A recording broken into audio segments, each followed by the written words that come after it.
Hey everyone, and welcome back to Clash of Champions 2. I am, as always, Nicholas, invitational Taylor, and I am joined by the one, the only, the Evo champion, Fitizen! Evo champion? I can't believe it. How did that guy get there? Yeah, so before we get into everything here, we actually need to talk, what a week it's been for Grand Blue in Europe, right? We started on Monday. Yeah. We had a huge resurgence for the Hard Edge Weeklies, run by Nevir and Toast now. Absolutely. More people signed up than there was space for. You and I did some commentary there as well. We did a set there as well. You guys don't need to watch that. It's fine. Watch something else. But you can watch the other matches that happened. We had a lot of good ones of all type of skills levels. And signups are already full for the next one on Monday. So, I mean, shout out to that. We had an amazing support pouring out for the weeklies during the end of last week. After actually Clash of Champions, the decision was made. So 1 week ago, the decision was made to revive the German weeklies. And in a matter of 12 to 24 hours, the sheet was full. Most of those signups were almost immediate. So, that was amazing to see. Obviously, we didn't expect that. We ended up having 22 people join, 11 sets on Monday. Then, obviously, last weekend, we also had the qualification tournaments for Evo, which happened then on Tuesday. And the first set today is, for anyone who watched Evo, the first set today is a rematch of winner semifinals and losers finals of Evo. Yes. And the score right now is 3-3. Exactly. So Svampen beat Sonic-san 3-0 in winner semi, and then Sonic beat Svampen 3-0 in losers finals after the set against me. Two absolutely amazing competitors. Both sets I've had against to win the thing were very close, so I'm super excited to see how they're gonna play each other now. They've had 2 days to kind of think about the gameplay. I don't know if they were actually doing that or not. I mean, it was very exhausting, so maybe I am going to quote Sonic-san here. And this is a quote from our set, okay? So he might approach Svampen differently, I don't know. But I told him after we played, we were talking a bit, we were talking this thing and this thing, blah, blah, blah, whatever. Yeah. And I said, in case you were wondering why I did neutral jump, EX arrow, it's because my 9 as in the numpad notification, is inconsistent. So it was meant to be a forward jump. And he said, I didn't notice. I was just not paying attention, doing Belial things. Yeah. So that might be the mindset we're seeing for today as well. I don't know. Maybe approach Svampen differently. No. Sonic, no. That's what he wants you to believe. He wants you to believe. He wants you to believe that he's just doing stuff. Yeah. I think he's downplaying his own mental works while he's playing. He, either he is a prodigy in Ultra Instinct, where he just, just brain off. But I don't think so. No, you don't reach that level of play with any character without paying a lot of attention to what's happening on the screen. Definitely. Obviously, you can't pay attention to everything. You gotta pick your spots. But the level of adaptation we've seen from Sonic, in his Evo run especially, was very impressive. Absolutely. I want to emphasize as well, because not only did he beat Svampen after losing to him 3-0, he also lost against me in the qualification. Yes. Quite convincingly in terms of how the matches, the score, in terms of the score. I beat him twice 2-0. So then when I played him again in grand finals, he played completely differently. So this is adaptation. He did not play the same way he did in the qualification, and so don't buy his lies. He's just downplaying. He wants you to believe that. Yeah. I'm just giving him a hard time. That is a great quote from him. I'm not making it up, but I don't believe it either. Because you aren't gonna get to this level if you're just mashing buttons and not thinking. Let's be honest. I also need to believe that for my own ego's sake, right? All right. But So to cap it off, the new sheet for the weeklies was uploaded, and this time we filled up in 2 hours. So we're gonna have a waiting list for that. It's absolutely insane the kind of support that the game has been getting in the last week. Yeah, so absolutely. I'm had a really glad lobby to night see yesterday too. That was another thing that happened. And shout out to everyone who participates in lobby night, of course. I was especially glad to see a rare spawn yesterday in lobby night. I got to play a bunch of matches against Hiari, Swedish. Hiari. Yes, yeah. Swedish top level Unis player. He has played Grand Blue on and off. We played a bunch, had really fun, and I talked to him after. Was like, "Oh, GG's, that was super fun. It's always a pleasure playing against you." Yeah. And he was like, "It's always nice to come back to this game because I know I have Ewell here waiting for me." Because he really loves everything about how that character works, how she's designed, and he has a very creative way of incorporating the stance, right? Because that's where she begins to get a bit more complicated. And he was doing some really interesting stuff with it, and I really hope we see more of him in like the HCB, the Parade's Lost, or whatever, or maybe just in lobby nights. Like either way, I'm glad to see him, so I hope we see more of him. Yeah, so good also, to see people coming back. Obviously Strive is kind of leaving its honeymoon phase. Happens with every game, and some people just realizing that the game isn't for them, others loving it and super happy with it. So it's always a matter of preference. Yeah, so a lot of people that were kind of like trying that out are now coming back, and and then you have some people playing both. That's also of course. So it's a bit of everything. Also, Dragoi, stop lying. He says that what Sonic-san says is what Dragoi does, and we know that's not true. Don't come here with that. Yeah. Okay, so before we move into the actual first set here, two things. First of all, if we happen to have any uncultured swine in the audience, obviously we have special images today to represent us. Our single-player loves here. I am a gigantic Zelda fan, so I have the Triforce all decked out, and you said earlier today that like Dark Souls reinvigorated your love for single player, right? Yes. So you asked me about my favorite single player franchise, and I had a hard time settling on one thing, but the thing that I always remember about Dark Souls 1 was I was kind of entering this phase of my life where I started playing fighting games. I started losing interest in single player games. Most games I would start playing, I'd not finish, like the Assassin's Creed 2s of the world and stuff. I would like start playing them and lose interest a few hours in.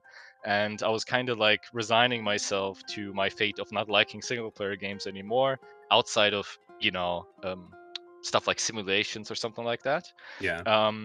And then Dark Souls 1 came along and just completely swept me off my feet. Like I played that game. I vividly remember the weekend it came out on PC. I had played it a bit at a friend's place, but I was waiting for the PC version. And I think I played like 40 hours that weekend. That was probably the most I've ever played a single player game. In one go, over the course of like a few days. I love that game. So nice. Only thing left now before we go to the title introductions. Wait. Godflesh does not recognize the bonfire? Are you living under a rock? Even if you don't play Dark Souls, you must know the bonfire. I know the bonfire. I don't play Dark Souls, but I know the bonfire. The bonfire is the checkpoint. When you die, you go back to the bonfire, and it also has like implications for the lore of the world. Damn, Godflesh assassinating his own channel right now.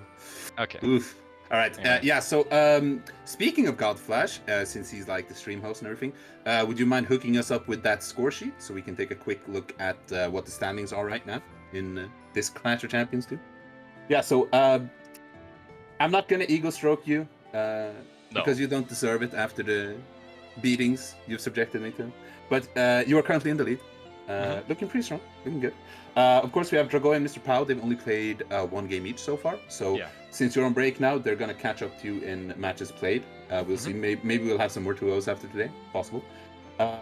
Svampen 1-1. Still looking strong, of course. He's got a decent point advantage. And, if he wins this one, he's going to be putting himself in a good position. Yeah, absolutely. And, well, I think the big thing today for both Mirri and Nevir is, will they be able to redeem their scores today, or are they going to stay in the bottom for week 3. Yeah, I think with this lineup, being on 2 losses doesn't exclude you from being able to win the entire thing. I think you can at any given day lose a set against, or 2 sets, even if you're on point against this lineup. But I have a very, very hard time, not mathematically speaking, I'm not sure about that, but I have a very hard time imagining anyone being able to win with 3 losses. So I think if Mirri or Nevir drop a game here today, it's probably impossible for them to land in first spot. Yeah, I would say so as well. Mirri in chat saying that he's here to shit post, not to win. So at least he's got his priorities straight. Well, I mean, I hope that's reflected in his gameplay. I want to see some shit posting gameplay today. Shit posting gameplay, yeah, that would be cool. All right. Yeah. Well, with that, Svampen already gave us the sleeping emote. We need to get things rolling a bit. But of course, as always, I need to do the introductions. So we're gonna have the Japanese introductions for our eventual Japanese viewers. I know there are at least a few out there. Yeah. And of course, I will translate them afterwards. So in case someone has been paying attention, they will find out what they mean now. 百戦錬磨をくぐり抜けて判断は常に冷静。スウェーデンの勇者、Svampen. Forged through hundreds of battles, his decision-making is always calm. The hero of Sweden, Svampen. And on the other side, 相手に休む余地を絶対与えない攻撃的モンスター、影に潜む野獣、Sonic-san. He will never give his opponent a moment's rest. The offensive monster. The beast who lurks in the shadows, Sonic-san. After Evo, this strikes through even more. Right? My shit. I know my shit. I thought the same thing about my own title, Lord of Reactions, or Mr. Reactions. I wasn't super comfortable. I wasn't super, on point lately, I felt, with that, to where I thought I deserved the title. But then, during my matches, I felt, wow, man, maybe I do. This is great. And Sonic, on the same, in exactly the same way, he 100% deserved his title in this case, right? No question about that. Monster and he was the offensive monster of Evo, no question about it. He is super good at that offensive play, and it fits very well with a character like Belial. Also, shoutouts to Toast. I hope Toast is in the chat, because he is gonna absolutely love the name that Sonic-san is rocking right now. He's gonna flip out.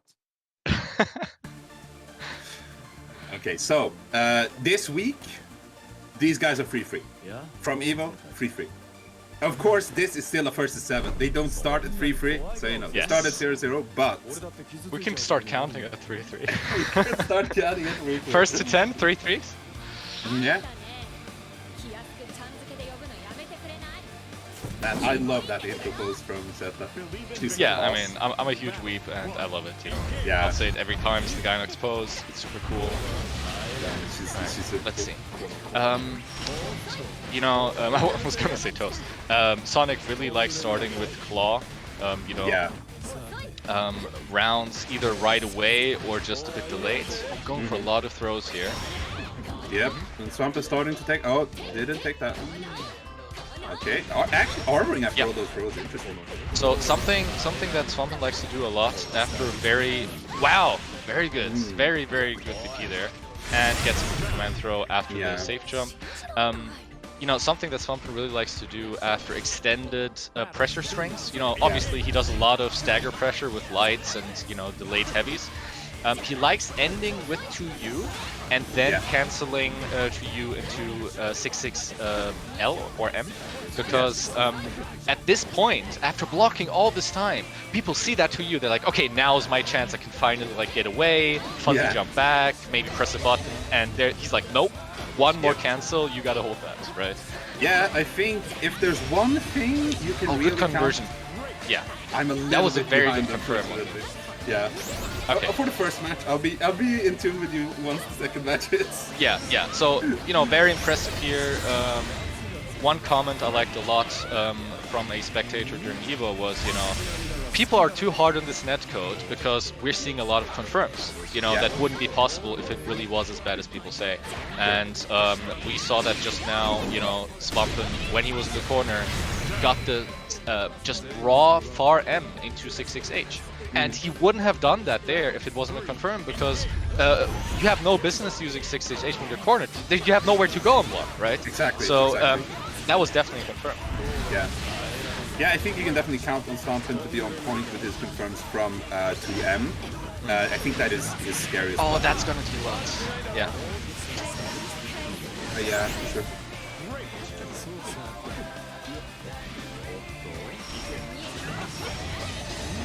Might have to stagger my commentary here a bit considering you're behind. No, it's fine. You can spoil me. But you're not gonna spoil the stream. I see what happened. Yeah. I think the stream might be in tune with you since it's on golf classes.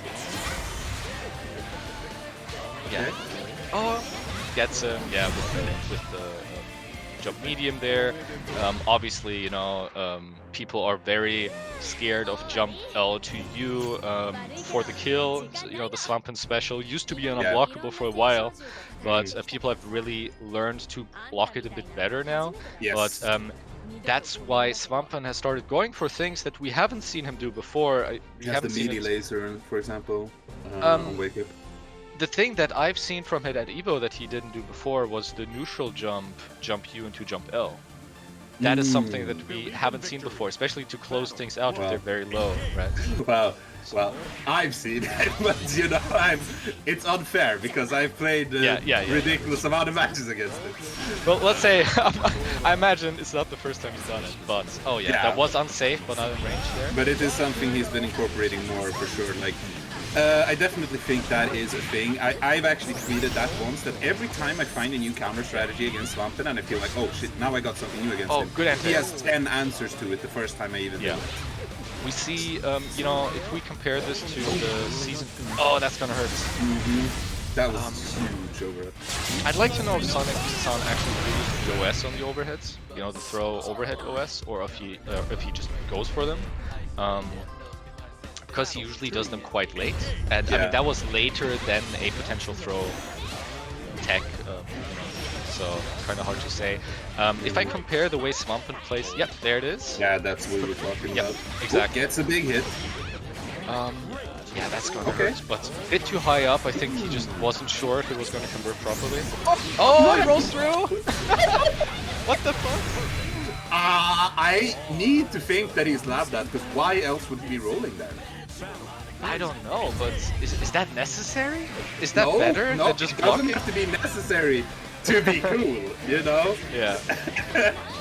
Jesus. I mean, I feel like this is just something finding style setups, or I don't know what setups, but you know what I mean. No, I don't think he would go for that here. Oh, that's good punish. Yep. Maybe. Punishes that. Okay. You gotta ask him. Oh, good conversion. Gets the close heavy there. Oh, the Abare! But he didn't go for anything. Okay. Yep. Yeah, just about to turn this into 2-0, and he gets the finish. Yep. That's gonna do it. 2-0. I think Sonic just didn't consider being actually in a, you know, throwable range there, considering the safe jump came from quite far away. He didn't end up going for the safe jump, instead went for the empty throw. I really think that, you know, he just didn't feel threatened there by throw at that spacing. Yeah. Taking a lot of time here between matches to just grab a breath. Yeah, I tend to do that as well. I think it's smart, especially like towards the beginning of a set, because that stress can mount up without you really realizing. Yeah, also, I mean, he's down 2-0 here, and so he has to think about what is happening in the match. How do I want to retool my offense, my defense? Yeah. Maybe 1 or 2 or 3 things that he wants to focus on a lot. That was unsafe, by the way. That was light block. Oh god, with the sweep. Very active 2 hits. Typically, sweeps with 2 hits are bad in fighting games, right? Like historically. Nice, good reaction on the parry, goes for the DP there. That's very good. He's forcing Svampen to, you know, go back to, if he wants to parry, just do it like right away as soon as he feels block stun. Just do H follow-up, not letting him, you know, kind of breathe and see what happens, because something Svampen likes to do a lot is he likes to scout out the type of move he just blocked and then considering going for a more rewarding M follow-up, right? Yeah. But in this case, you know, it's not something that he... Yeah, see? So this time he went for it right away, because he can't... Like, if Sonic reliably reacts to that, he can't let him, like, confront the situation. Good air throw. Again! So many air throws. Yeah. Okay. This could turn everything around if he's not careful. Oh my god. Okay. Oh, that's that. Yeah. Mirri obviously blowing it the fuck out. Venom 2D, amazing 2-hit. That is horrible from Sonic-san. He totally believed in it, but now they're tied. I love this. Yeah, this is so cool. Oh, that was looking like Sonic-san's round entirely. Whoa! He gets it! He gets it. What was he looking for there? I don't know. It's like, I mean, technically it's a throw bait. Yeah. You know, technically it's a throw bait that also beats, you know, is better on block than overhead. Let's put it this way, right? Yeah. And it's also something where you don't have to go that close. Nice, good block. Yeah, that's gonna do a lot of damage. Yeah, Sonic-san in a very dire situation now. We're seeing a very different playstyle here than what we saw in Evo. In Evo, you know, there were a lot of empty, a lot of wake-up buttons, a lot of throws being used. Yeah. And Sonic started out that way, right? Like, he started out game 1 playing that way, but Svampen just basically retooling his defense against it. Yeah. I feel like Svampen is going... He's actually...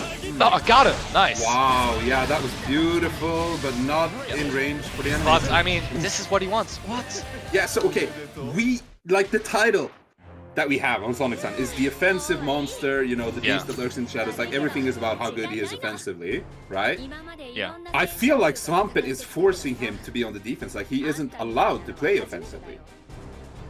Well, the thing with Belial is the character has very long turns, right? No question about that. A lot of cancels that are dangerous, but ultimately, if you you know, don't if you're ignoring his command grab for a second, which obviously is useful, but you can't play, you know, you can't tool your entire offense around it.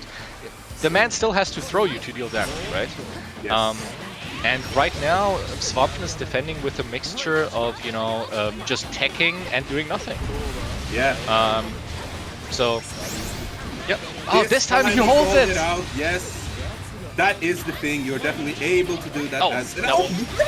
He definitely wanted that to be plus, but he mistimed it slightly. Yeah, but it's a reset, bro. Like, that's the, I'm dubbing that. That's the Swedish reset. Yeah, and I mean, you know, a big issue with these meaty overheads that were used a lot in Season 1 is that since overhead is reactable, you can DP them, especially if you don't have anything to look for in that moment. But Belial, you know, Sonic did not have his DP there. So, you know, it was a great time to go for it. Oh yeah, neutral jump is a surprisingly good tool. That's gonna kill. As much. That's gonna kill, right? Yeah. Yes. If he doesn't drop it, that's gonna kill. People like to spot dodge. 4-0 margin. I did not expect this at all. It's looking pretty insane right now. Yeah, and you know, I don't know what Svampen's been doing the last 2 days, right? I've been in contact with him. I talked to him a little bit. He hasn't mentioned Gramdu really, except he said we were talking about like his experiences and his sets, and I think he's generally too hard upon himself after a loss, and he said, but I need to look at everything bad so that it doesn't happen again. Yeah, absolutely. And that's the only thing he really told me regarding the Evo experience. Well, and I guess he did look at that based on what we're seeing right now. I mean, it's easier said than done, but from my point of view, you know, it's easy to say in hindsight, it's easy to say as a spectator when you're not playing, but from my point of view, the main mistake he's made in his loser finals match against Sonic was he was too aggressive for defense, especially with Abare buttons and you know, just wake up buttons, you know, all that kind of stuff. He was kind of a bit too aggressive. And we're not seeing a lot of that right now. Like, wake up buttons almost never coming out here. Yeah, it gets him there. Gets him there with the 2U. Again, just, you know, basically not forced to defend very much, you know? Svampen's defense has been very basic, but I also feel a big part is that he hasn't been put in a situation to defend that much because of his heavy offense. He's been very, very good at like stopping Sonic-san from coming close. Yeah. Okay, here we go. And I like this a lot from Sonic because, you know, we've seen Sonic go for throws, kind of working, but then he gets parried. Well, you know, if I'm Sonic, I want Svampen to have to go back to how he played at Evo. No! Misconfirmed! God. That was definitely a misinput there. Yes, probably buffered the super and accidentally went for it. Yeah, he probably wanted the fireball. Yeah, I mean, that was probably a buffer gone wrong. Yeah. Oh, he could have... Talking about buffers, that could have been super. Yeah. Okay, what's happening here? Next hit is gonna do it. Oh, yes, that is it! Jesus! And he ends it with the SS. Yeah, it doesn't get the animation. I'm sorry, Coomers in Very chat. tragic. Yeah. You know, Up Svampen 5-0. tries to put on a good show for you, but I don't think work out that way. I don't think anyone expected this. You know. No. Except maybe Svampen.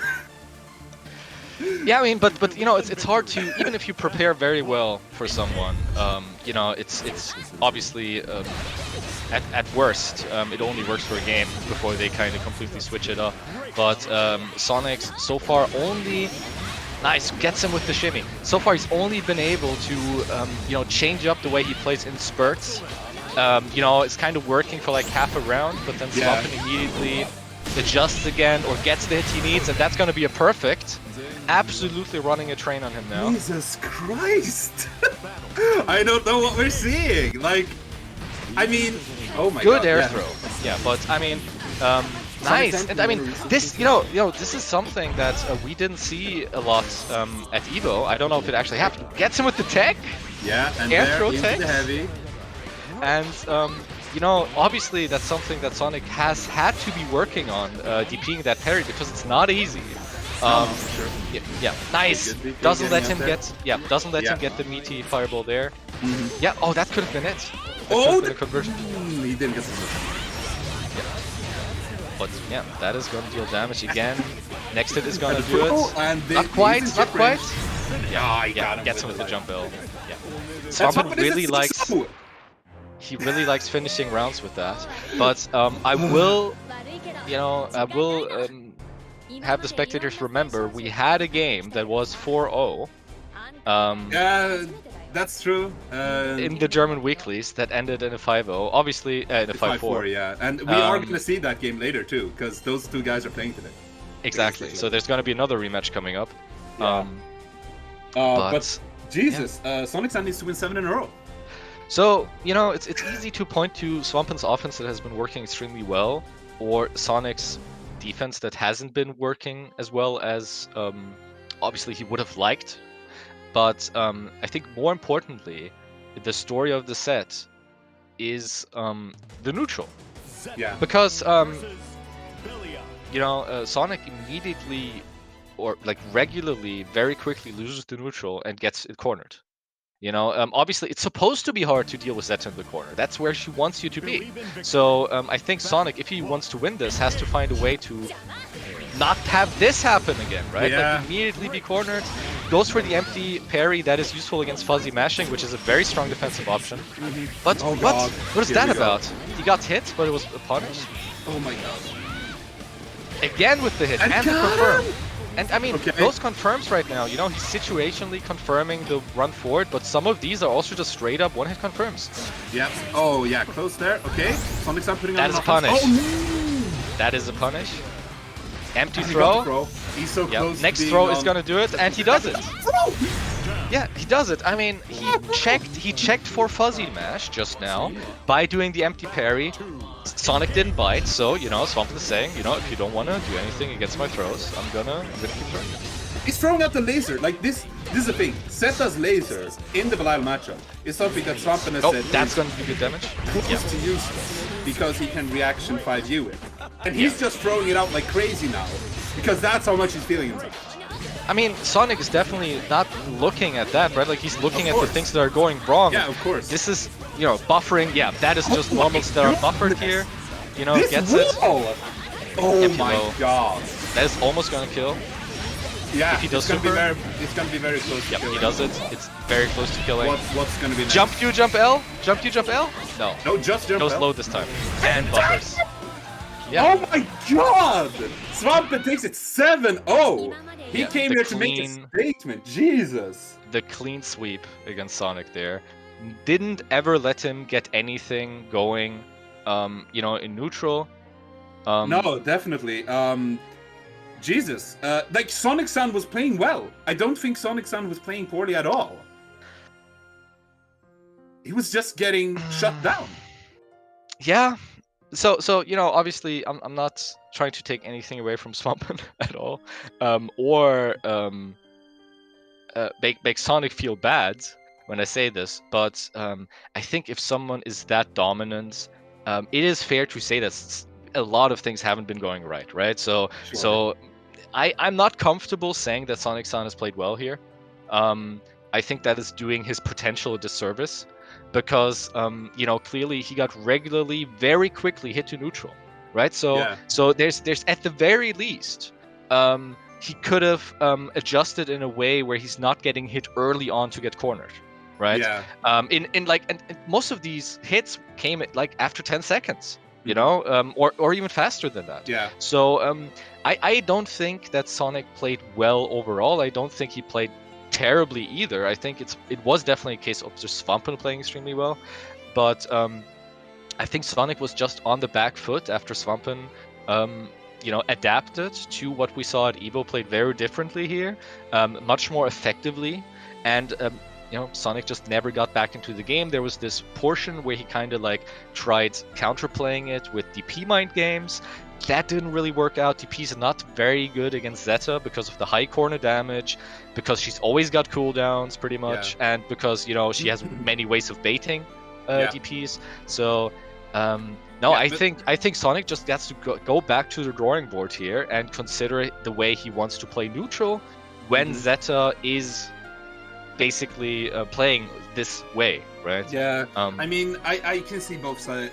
I see what you mean. Yeah. Like, a 7-0, it's hard to say. You don't want to be the guy who goes like, yeah, it was 7-0, but it was close though. Yeah, right? But man, I don't feel like Sonic-san was playing poorly. Even like a lot of those rounds, he got shut down, some of them, absolutely. But like when he was on offense, he was playing so well. I think it depends on how you define playing poorly, right? Because he didn't have tons of drops or anything. His spacing wasn't awful. His decision making individually in any given time, right? Like, it's not that he was constantly throw teching and getting hit by overheads, you know? Exactly. Like, it wasn't a case of him just like playing awfully. I'm not saying that, but no, I get But in terms of adapting to the overall game plan, he tried it in different ways, but nothing stuck.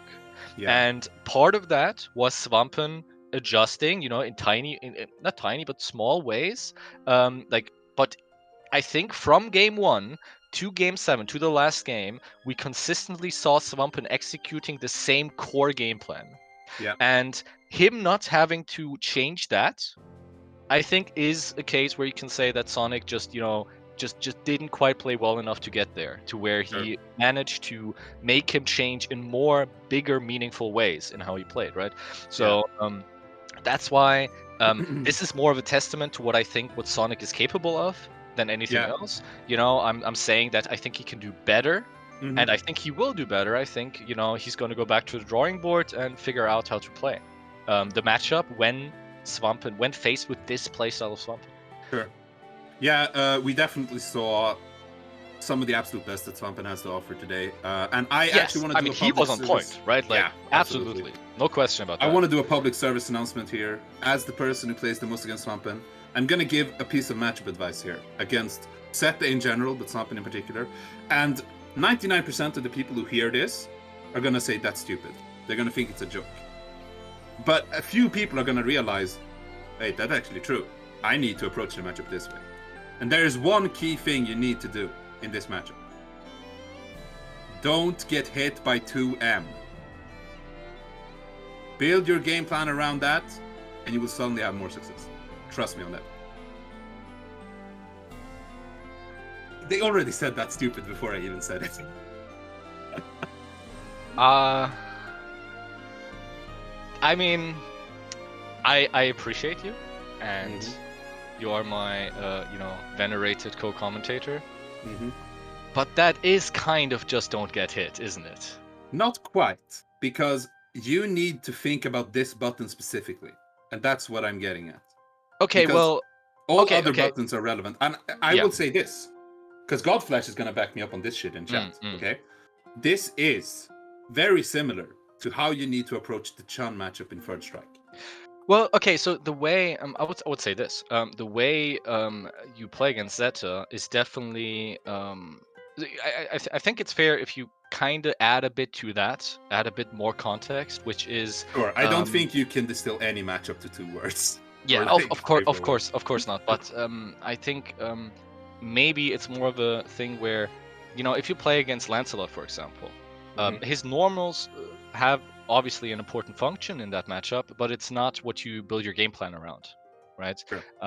Primarily. So I think in this case, it is easy to forget, with Zeta having all these specials, having the laser, having the dives, having 66H, it is easy to forget that she's got a very, very good 2M that is a very strong buffer with high reward on the 66H. And I mean, that was doing work. 2M and 5M were the main tools doing work today. Yeah. It was mostly him running into those early on in a round and getting cornered. Yeah, but we also saw instances where Svampen was doing it purely on a read, because you can't do that on reaction, where he was hitting the 2M between the hits of far H. Because he knew the range where he might want to do far H here, and he snagged him between the hits. Yeah. I mean, at that point, obviously, one thing you can do is just throw more fireballs, right? Yeah. As Belial. I mean, we just talked about how laser isn't very good against him. So, force her to go to the air, force her to, jump in more, play less of a grounded game.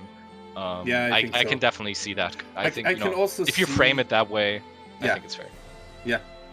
I also think that might have been a conscious decision to go even more for the grounded game, because with the particular nerfs Belial faced, I would say Belial players are right now more wary of going to the air themselves than they would have been before. Yeah. Because of the JU nerfs. I see. Did you need a quick break before the next set, or? No.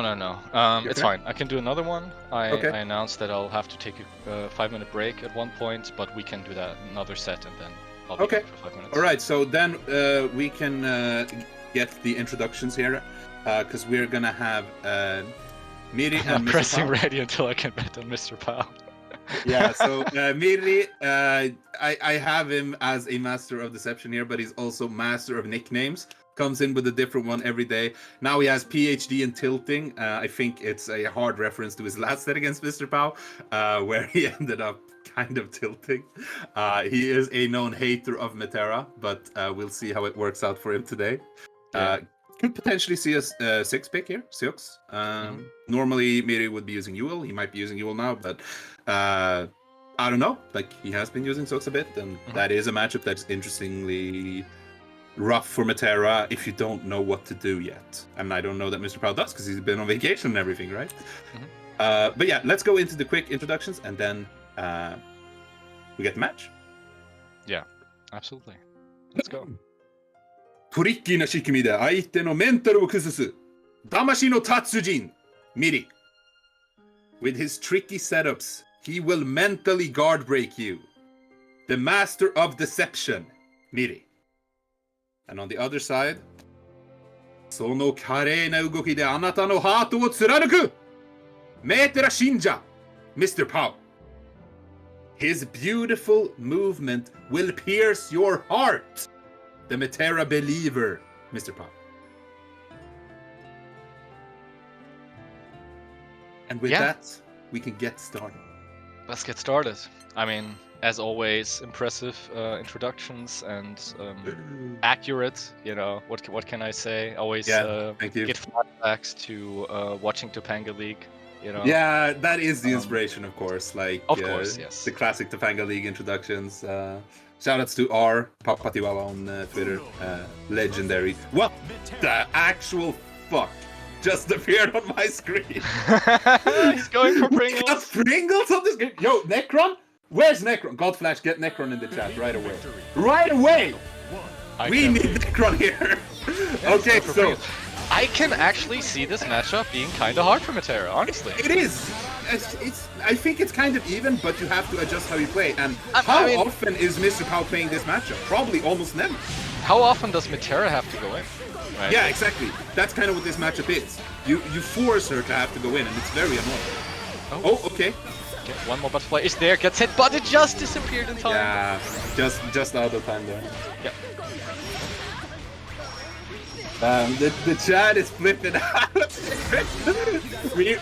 we were having a discussion in a Discord about this specific character just like half an hour ago. Or, I mean, a little bit more, I guess. Damn, he hit him. Not enough. That is very low damage for an SSP. Yeah, I mean, obviously didn't get everything either. Yeah, I know. I'm just saying, it's kind of funny to see. Yeah. That. Yep. Gets him. Yeah, I imagine, just 5H is probably also quite good against her. Absolutely, yes. It obviously stops Zephyr's, and it has a high crush level, or attack level, so it can mess you up a lot. Yeah. Okay, here we go. But I mean, on the other hand, I don't know that Mirri has played this character recently either. He did win the Juno tournament that the Naruharu Casino was holding, but that was a while ago. Okay, here we go. Gets her in range. Who needs reactive half air players if you can do preemptive? Oh, okay. Wow! That farm actually hits the... I mean, I will say though, you asked Mirri for some in-game shit posting and you got it. Yes! I am! Wow, I'm impressed. Oh, that could have been super, actually. I mean, it's unfair to expect these kinds of things from Mirri, because obviously this is not his main, but no, just, for our viewers at home, that Far M could have, converted into meaningful damage there on the jump out. So, I think it's very easy to see how, on paper, this can be hard compared to rather than you have to parry each individual hit, and that's a 2 hits, so he only parried the first one. That's what I got. Ooh. Oh, is that Commentators? No, not in this game. Oh, Rat Gaming! Sniped! MrPOW, the legendary rat! Someone let out rats in the building! Send help! That is definitely a Rat Gaming there. Oh, Jesus. Okay. Yeah, but Mirri's sticking to this. I don't know if we'll see him on this the full set, but he clearly believes in more than just one match. And yeah, I mean, it looks like he still has his stuff down. Oh, he just barely got... Okay, so interesting. The cooldown cycling absolutely works out there. Absolutely. He missed his slide though. That doesn't really matter. Does that combo? Pretty sure. Oh my god, yeah, he's got the parries on lock, bro. He's ready for the timeout. No! Yeah, he missed that was missing. Yeah, that was definitely some... Ooh, the anti-air. Good anti-air. Yes, let's go. And now chip damage. Yeah. No way you're winning that against chip damage there. Against, Pringles chip damage. Lame. This is the most hype I've been in a while. Okay. Fucking Guilty Gear players. Shout outs to Mirri. He is an absolute joy to have in this this series. What a lad. People complain about him because he's not who they wanted. Yeah. Because people expected another of the Eternals to be in the game, who's way more popular. Yes. So what they're really upset about, what they're really upset about is that he's not someone else. Basically, yeah. Annoying to fight. I love this matchup. Man, people just... I don't. But I am neutral towards the character. I think he's obviously good. My god, Mirri is so triggered right now. Yeah, I can't believe that happened. I've played this matchup many times. I've never seen that. I mean, it's just too far away. Yeah, it's too far away. That's what it is. Oh no! God, this is gonna hurt a lot. That is gonna hurt a lot, yeah. All the way to the corner. No, can't combo. It's still here. That's not meaty, but... Okay, gets in. Yeah. I mean, you know, I imagine, you know, Metera in general kind of has more issues punching parries than DPs, you know, because she's usually quite far away. Yeah. You know, so unless she has like SSBA or something, it could be a bit difficult. So, you know, definitely a case where just like gambling with EX parry is probably not as risky as in other matchups. Nice. Okay. Mirri pressuring. Okay, gets the EX knockdown. Lockdown here. Oh, that could have been big, actually. Yeah. Okay, you gotta look out here. That was could have gotten him with the far heavy there. Yeah. He was ready. Oh god, this is so scary. Oh my goodness. No. Okay, but I don't know how this is punish here. Maybe not. Nope. Oh, doesn't. Okay. I think he needed to shoot EX an fireball? EX. That's all he could really do there. Yeah, he probably does. He believed in the range. Wasn't quite right. Nice throw. Yep. That was a good throw. Yeah, I mean, in this situation, you know, obviously Mirri was banking on some sort of cancel off of the far L, which didn't happen. Seiji came into chat saying, "What the hell is this?" Oh, I love the reactions almost as much as I love the setup. I don't know. I really like Uno. I like playing against him. I actually played him very tiny bits and enjoyed it. You know, I really think having a character that's super lame and just does like one move all day is kind of fun to have in a game like this. I think it's interesting because he's quite different from everyone else, but I don't personally enjoy it. But he's super dry. That's you know?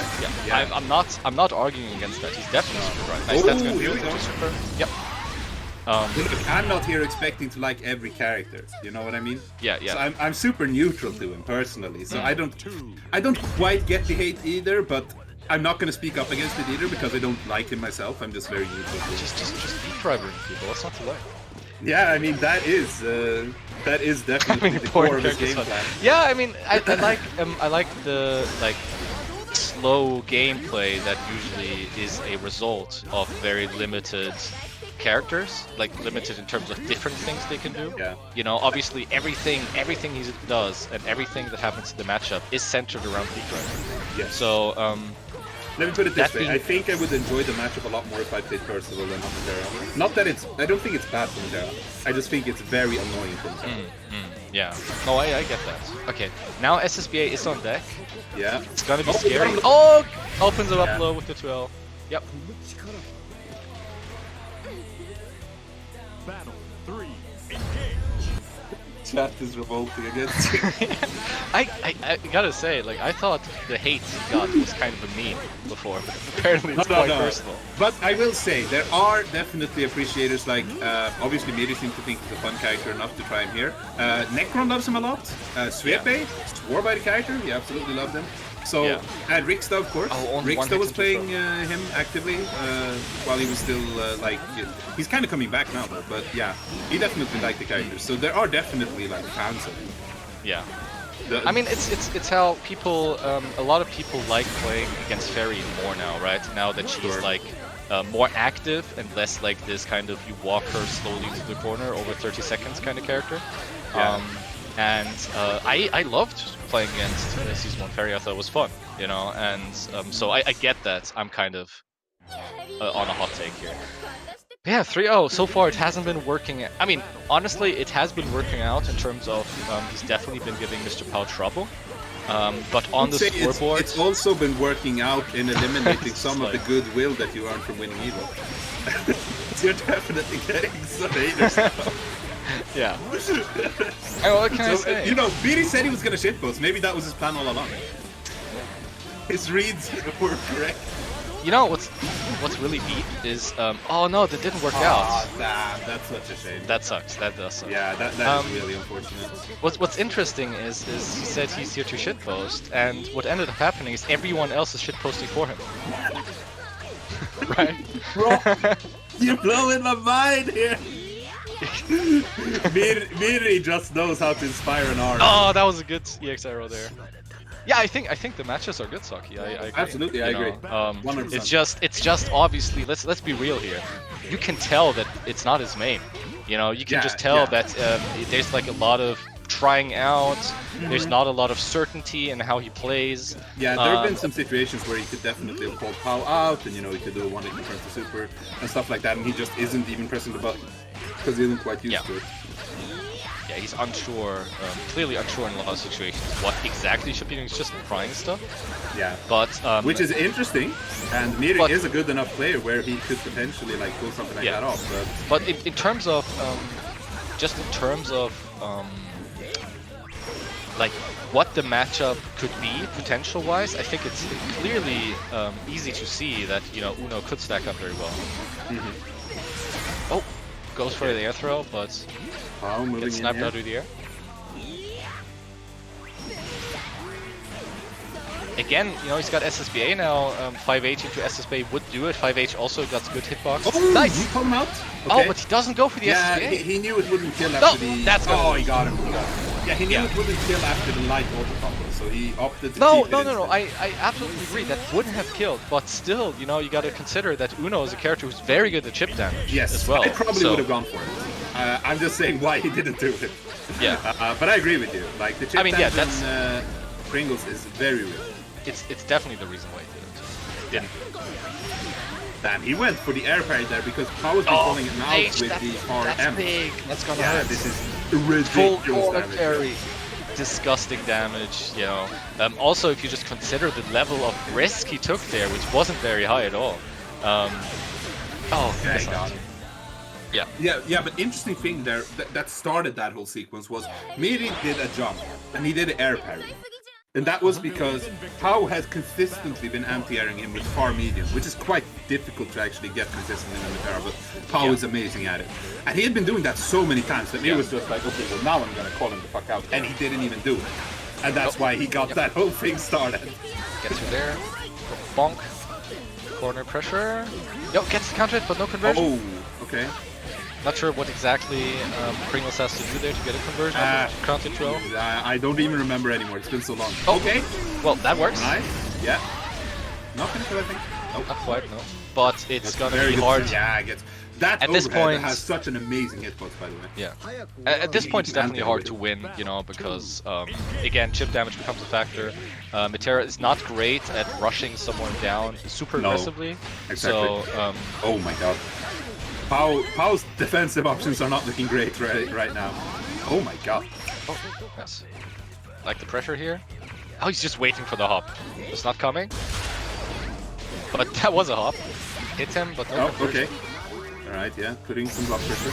Oh, he parried, no! But yeah, didn't but cancel. Oh my god, just go back!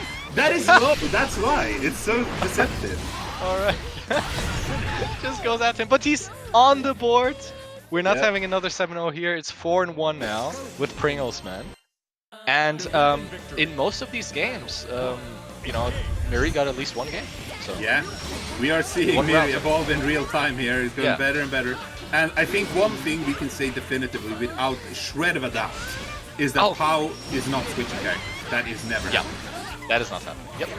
So it's Metera, ride or die. Like he needs to put the pressure back on him. Yeah. Okay. Man, Mirri has been very efficient at pushing POW into the corner these last few rounds. Yep, 100%. I really like the way these games have been going.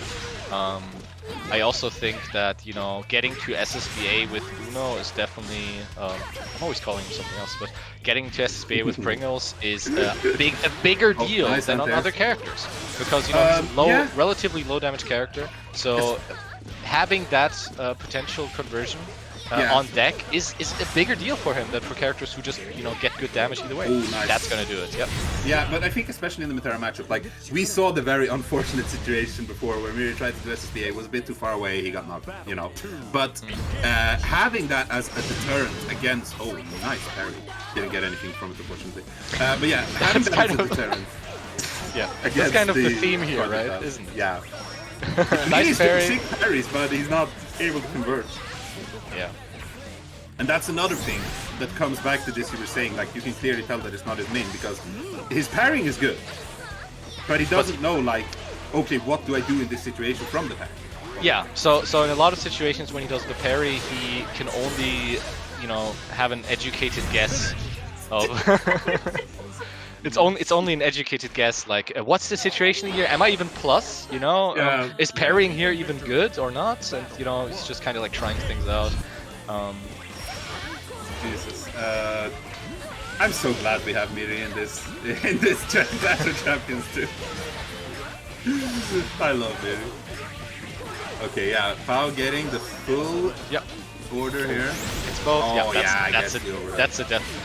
Yeah, that's a death going on. In real time, someone commentate. Rip in chat. His beautiful movements will pierce your heart. I told you. I told you.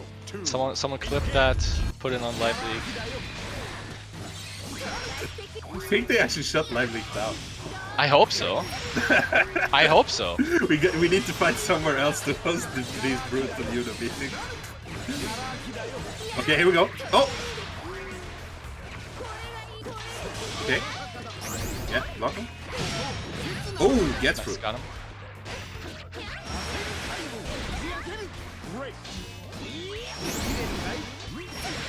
Oh. Okay, gets the throw. Yeah.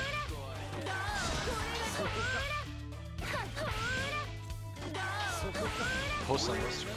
Yeah, I think POW's, like, he's using a lot of arrows here, which you normally wouldn't see, but Mirri isn't making him afraid by using the big grabber. You need to do that. Oh. Yeah, he was just waiting for that. I mean, let's be honest, we know Mirri hates hop. He says that he hates defending against hop online, you know. So, in this case, you know, when he's just like holding down back like that, you know what he's looking for. He's looking for the hop. If it doesn't happen... Absolutely. Oh, does that work? No, it's not unlocked. Okay. It's a projectile, so it's not Get some chip damage though. Yeah.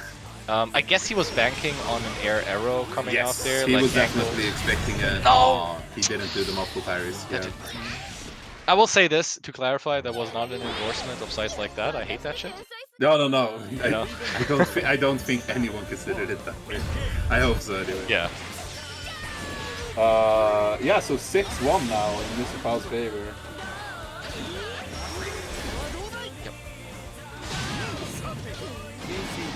So POW one match away here from closing it out. But you know, Mirri's still in this. He's been doing good work. Yeah, good throw there. You know, obviously, yeah, this time gets tech.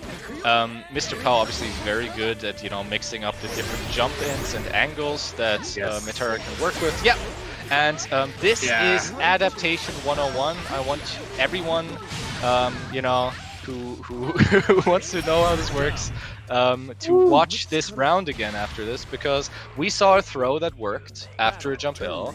Then we saw a tech again after a jump L, and then the third time we saw jump in into, you know, air EX arrow to get the throw bait. Obviously just very basic stuff. Mirri was aware of that risk when he teched there. You know, he's not as bad as to just do that mindlessly, but you know, in this case, POW did go for it. Yeah, POW has called him out with that a few times, and you know, it doesn't work every time, but it works a few times, and that's really the thing. You just need to keep the guessing game going. Oh, a bit too far away. It's very important with Metera. You know, the reward she gets just by someone blocking the hop is big, because the risk she takes by hopping in is significant, or should be significant, right? Yeah, every time she jumps in, she's plus. Obviously, she can do a basic frame trap throw game, and that incorporates also. Because of Chip's gonna almost do it here. Oh, that might work, but he might get hit again. No, this time it works. Oh, but she's still alive. Oh, a bit too far away. Ah! He did the 5H! Man, that's not what he wanted. He wanted something else for sure. I don't think he wanted that 5H there. That was really weird. Yeah, there's no reason to do 4H that far away, so he definitely wanted something else. Didn't get it. For a full screen beam, and this is not figuratively, right? That was actual full screen. That is some good ass damage. Okay. Yeah. So that did it. I'm gonna be gone for 5 minutes. I hope everyone in chat is gonna enjoy the break. Yeah. I'll BRB, and then we're gonna get the rematch of Nevir and Dragoi. Exactly. We're gonna talk a bit about that. So we're not gonna start the next match until Fiti is back. Hopefully I can get Godflash to join me here on the talkie talk for a little bit. Yo, what's up? What's up?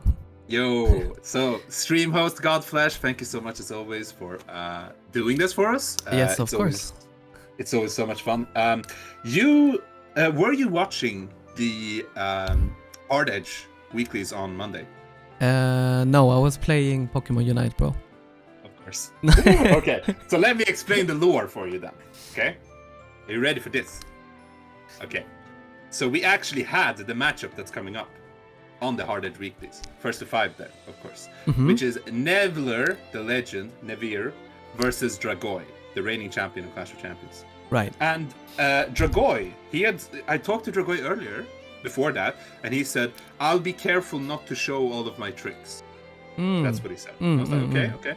So when they started, Nevir, he stayed on Djeeta, and Dragoi went Bubs. Because Dragoi, he's on record saying that he thinks Bubs is crazy good, right? Yeah. I mean, so Nevir. Yeah. Continue. Yeah. Yes.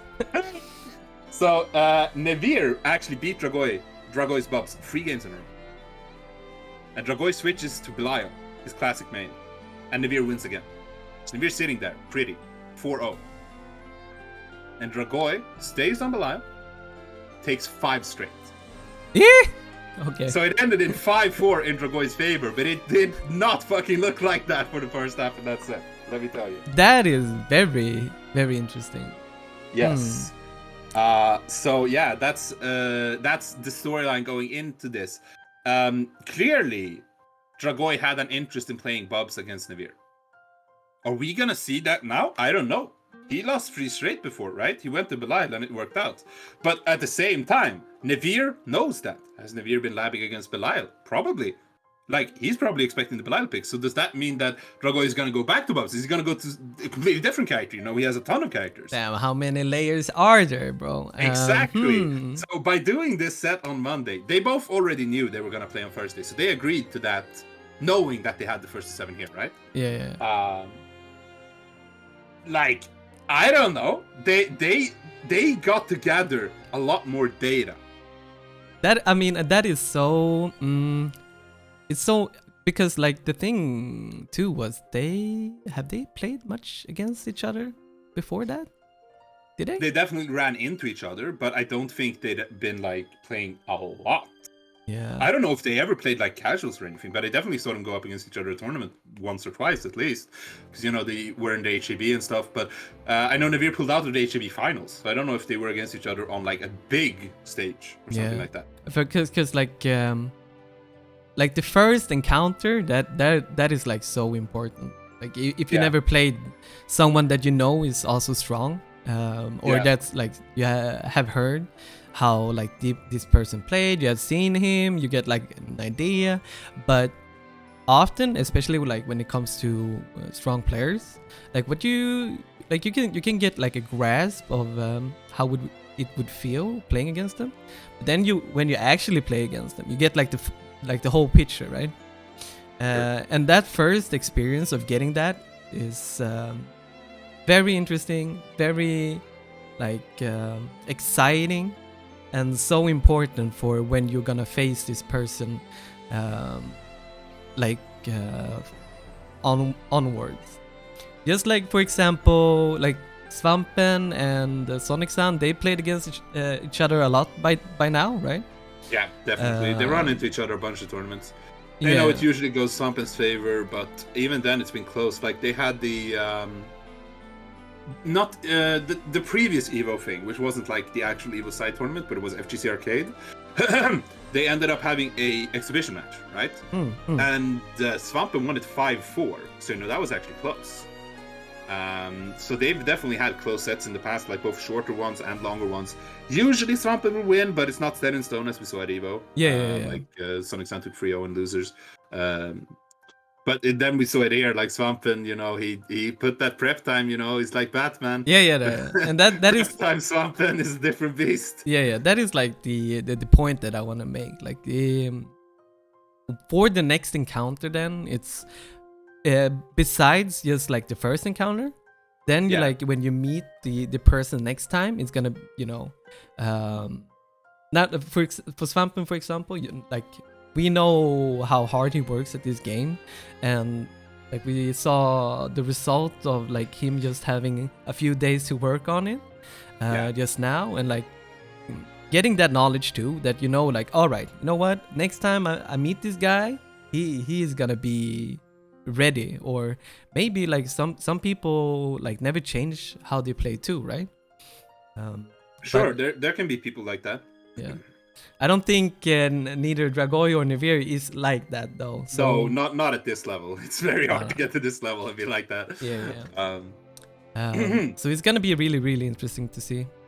Yeah, I mean, another factor that RH brought up in chat is Nevir, of course, has the secret Eustace pick. It's not so secret anymore, but he brought that out against POW and he did exceptionally well. And even then, he had been playing a ton of casual sets against POW for weeks. I have returns. Oh, nice. He has returned. Welcome back. I'm just going to finish that thought.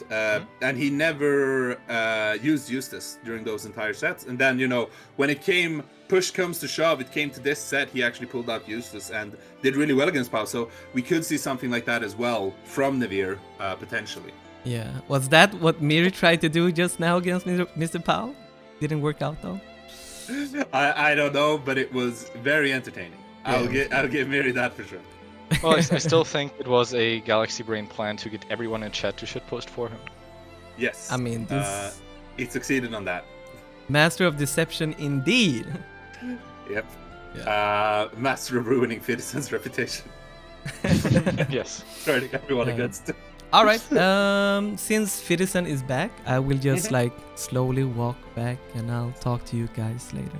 Okay, man. Thanks. All right. So we've done some prep talk here. So I'll just go straight into the introduction, so we can get to the match.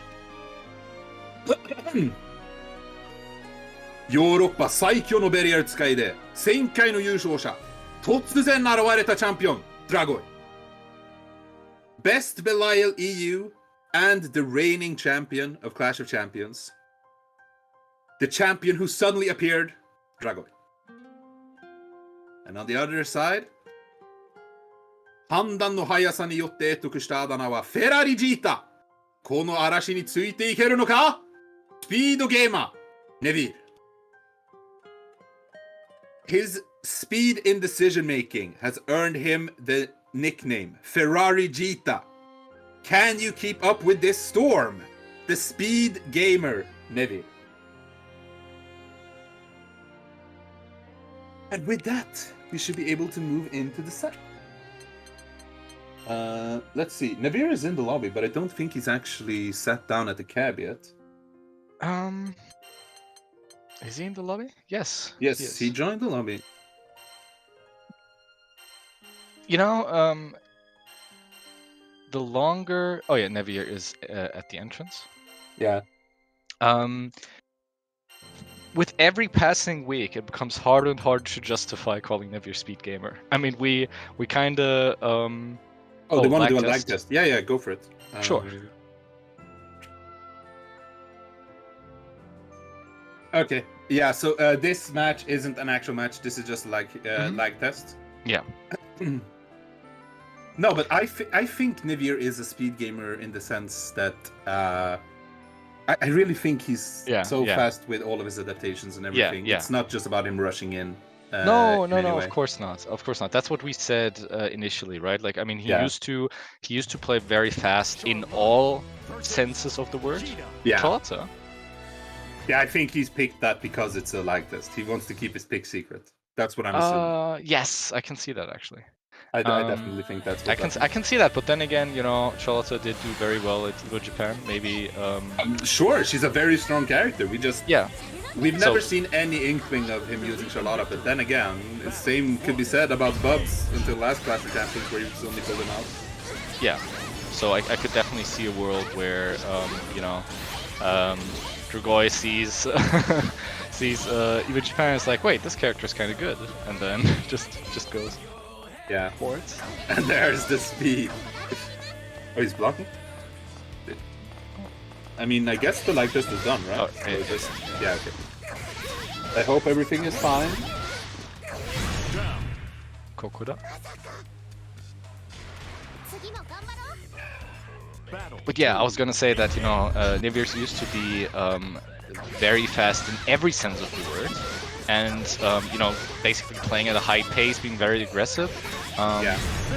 And that kind of changed at some point, where now, you know, he's kind of known to play very safe, not dash a lot in this game, you know, mostly walking around, not jumping a lot, being very grounded.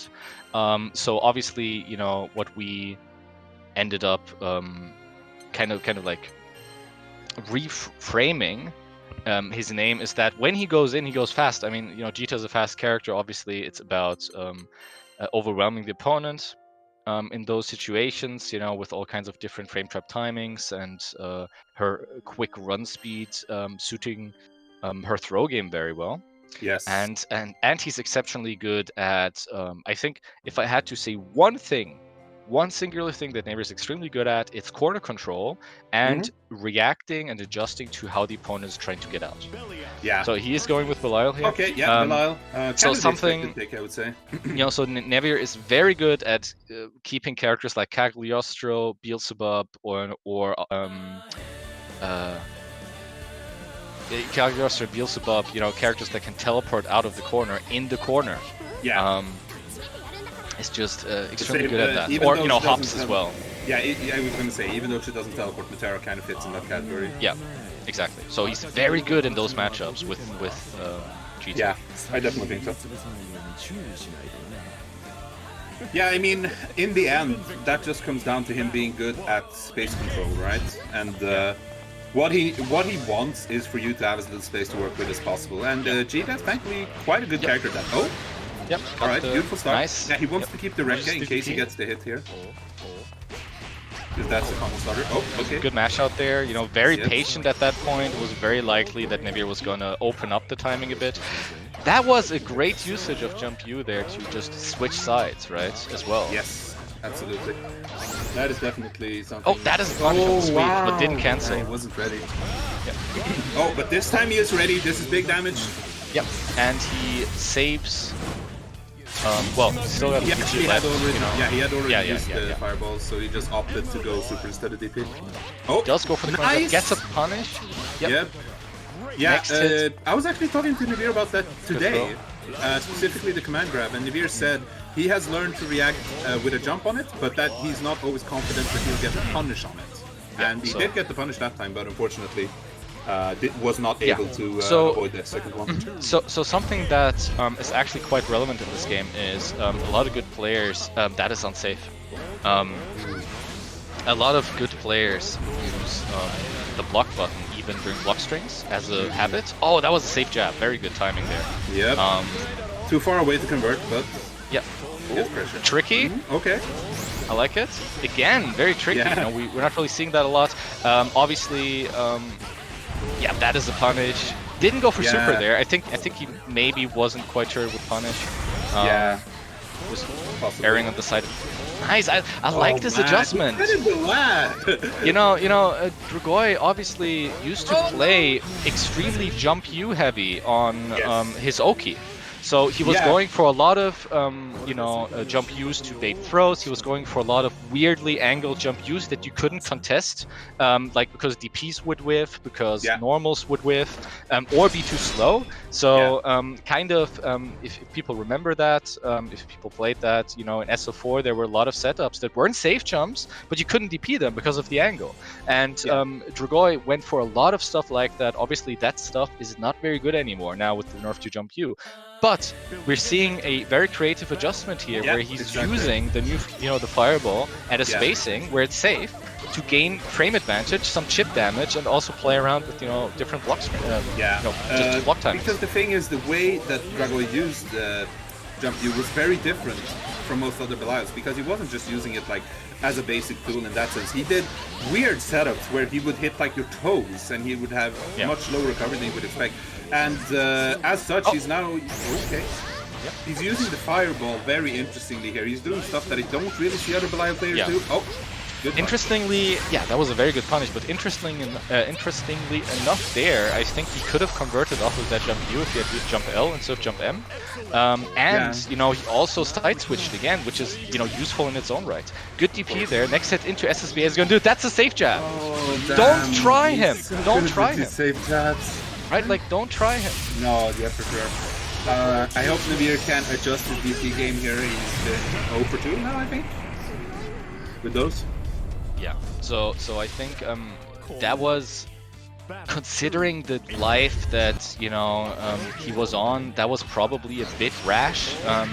But I mean, it's easier said than done, right? Like you're definitely thinking, if I play too slow here, next hit into SSBA is gonna do it as well. Absolutely. You're knocked down, so. Okay, here's the Oki situation. Puts the pressure, Good yeah, throw. And that run speed, always super efficient. Good stagger there. Wow. This time gets the DP. Side switch. Oh no, misses the side switch there. That is actually huge that he didn't get the cross up on the safe jump. Oh, that might hit. Yes, that is gonna hit. Oh my god. EXDPs in this game, at least the ones where you can side switch, you know, on hit, are extremely strong defensive tools. Oh, this time gets a punish. Yes. Very good. Very good. Yeah, so I think so far he's managed to avoid 2 out of 3 command grabs and he got punished both of those times. So definitely the labbing here paying off, because Nevir did say that he labbed that specifically. Oh, 2 out of 4? From a projectile, yeah, from a projectile, it's a different story. Obviously, it depends on the situation. On Wake Up, it's always going to be easier to react because you don't have as much to worry about. Yeah. You're not playing neutral, you can focus on the situation at hand. Yep. Okay. Alright, yeah. Yep, that's a punish. Damn. Doesn't super again. I'm surprised that he doesn't super there. Probably, I think it's more a case of him practicing that punish and not adjusting the situation. It's just muscle memory, yeah, probably. Yeah. Okay, going for raw overhead, not working out. Also, he might just not, you know, on punishes that are kind of weird, which is the case for EX Reka, he might just not feel confident or comfortable enough to, you know, hit confirm it while also getting the right timing. Yeah, that's true. Oh, that's gonna do it. That just happens to punish the spot dodge there. Maybe you're definitely looking for 5H. It was there as well, but again, timing was off. Yeah, unfortunately. Okay, let's see here. Yeah, putting on this. Oh, that's gonna hurt. Couldn't convert at that spacing, but still. EX knockdown. That corner, yep, doesn't get it there. The reversals are paying off so much here for Dragoi, and that has to be putting a mental toll on Nevir. Okay. That's gonna be good damage. Yep. Yes. That is exactly the type of hit Nevir wants to get. Yep, doesn't use super either, which is, you know, respectable. Gets the air throw. Good there, bro. But again, misses the safe jab. I mean, in the situation, it would be possible. Yep, that's a dead.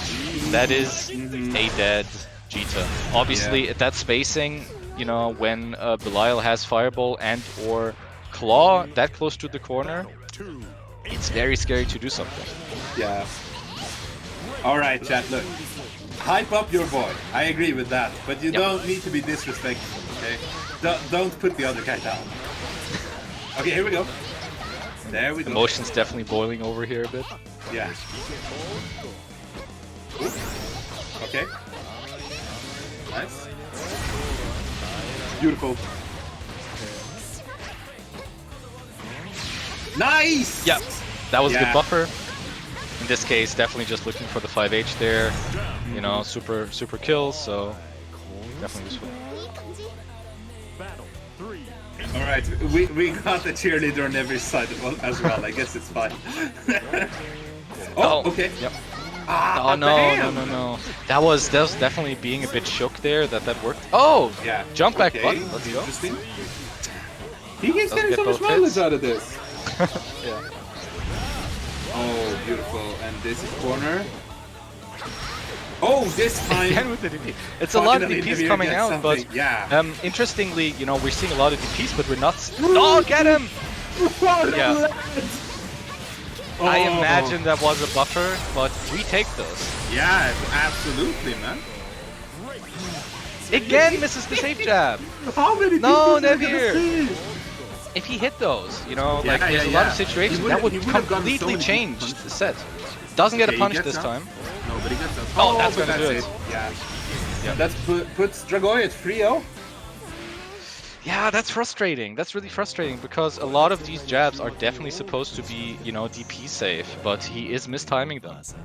Yeah. And yeah, it's such a shame because I mean, Dragoi wouldn't have kept going for those DPs if he got punished once or twice, probably. But he gets so much mileage now because he doesn't have anything to be afraid of because he hasn't messed it up yet. You know, Nevir going for these spot dodges here. Spot dodge, obviously a useful tool against 5H. Yeah, again, misses the timing. Okay, but he gets a DP bang. So many DPs. So you know. Okay, block. Nice. Yeah, nice, okay. Good. That was definitely a confirm there. Yeah, doesn't get the confirm this time. On the... Yep. That could have been it. Yeah. Yeah, this is going to do it though. Yep. Yep. Nice. Good stuff. Yeah. Very good. Let's see the whole thing. Nope. Not this time. Ain't even up. Oh. Oh yeah, big hit. Yep, that is a big counter hit there. Yep, gets it this time. Oh, gets out. Good jump out. That is very useful. Yep, doesn't get punished this time. Most of the punish attempts we've seen by Dragoi on the EX Rekka so far were after the second string. Yep. So, you know, Nevir here adapting by not going for any more mind games. Alright, hard knockdown. This time he gets it! Yes, doesn't. straight to SPA. Yeah, he didn't have the Rekka, so obviously want to go for the SPA for maximum damage here. What is the situation on OP here? Yeah. I mean, DP is coming back here. He got the throw. He hasn't been going for throw a lot. Oh, this time he misses it again. But... Oh, no, he threw it away. Oh man, you just know, you know, the emotions are boiling over there. You know that he's thinking, you know, I messed that up. He was probably practicing that. I mean, the amount of times he's going for it suggests that he was practicing that. Obviously, timing might be slightly different given some variable delay, but it's definitely very frustrating here. That is a very strong punish. Yeah, that is exactly what he's looking for. Oh my god, very delayed. Yeah. I mean, that was a very delayed one. Nevir was looking for the one after the first button on block, right? But wasn't the timing. Beautiful one. Yeah, good confirm. Oh, he didn't have the proper anti-air there. That hurts. That hurts. I think Nevir there was just sticking out a normal, you know, to shut down a deeper Oki. But just the way that lined up there, the MDP lined up there, it worked out. So yeah, I was gonna say, you know, Nevir is using a lot of spot dodge and neutral, especially like mid-screen, to call out 5Hs, but I think it's a bit too much and it's a bit too unspecific, you know, because he's not doing it like after 2Ms or something like that, or when he sees like him running forward. Instead, he's doing it kind of like in various timings. Nice. And maybe the idea there is to just shut down him using 5H, but so far it has not been paying off at all. No, definitely. I think the two big things, or the three big things. Oh, that's punish. Oh, okay. Yep. Actually kill here? I mean, you know what I say about the super. Yeah, that's true. It always kills, but this is gonna be close. Yeah. This is gonna be close. Yeah, okay. This time it won't. Again, this is the same jump. Yeah. I mean, nice. You know, for anyone who doesn't know this, who's watching right now, they've nerfed DPs to the point where almost every 2L or 5L in the game can be timed in a way where it's safe against DPs. Yes. You know, it's very tight. It's usually, you know, a margin of 2 to 3 frames. Yes. But on this level, you need to be consistent with that. Yes, on this level, you know, especially to shut down DP game. This time is just hard baiting. Yeah, didn't even go for a mirri. He just. Yeah, I mean, not that time. It is not necessary, you know, to. Oh, yeah, that's gonna be a lot of damage. Next hit super is gonna do it. EX command grab also gonna do it. He actually got the DP this time. Lancelot is literally 1 frame. Oh, yeah, this is close enough. Yep. That is going to do it. Nevir puts himself on the board finally. 4-1 to Dragoi now. And the way it's been happening, I feel like it's really been like a steady improvement, right? Like every game is a bit more in Nevir's favor than the one before that. I felt like. But, you know, obviously being down 3 games is still crazy, especially against a player like Dragoi who's very capable of adapting. Yeah, nobody can underestimate how good Dragoi is. He won the last one. He won the whole Clash of Champions we had during spring, so definitely no slouch. Okay, Not gonna combo there. Oh, that's scary to you there. Nice. Good conversion. Knocks him down. Oh, mistimes the safe jab slightly. Oh, damn. Good stack. Oh, just does it! Oh my goodness, nobody was expecting a command grab there. No one was expecting that. I wasn't, Nevir certainly wasn't, and that's exactly why it worked, right? Like, if you're expecting cancels, you're expecting it on wake up, you're expecting it after jump in, but you're definitely not expecting it raw at that spacing. So that is precisely why it worked. Very good usage of command grab there. Oh, nice. Yeah, a little bit throw in. Goes for the optimal punish. He's doing the punish, bro. Nice. Actual Nevir gameplay? That could have also been it if he had cancelled to super. Damn.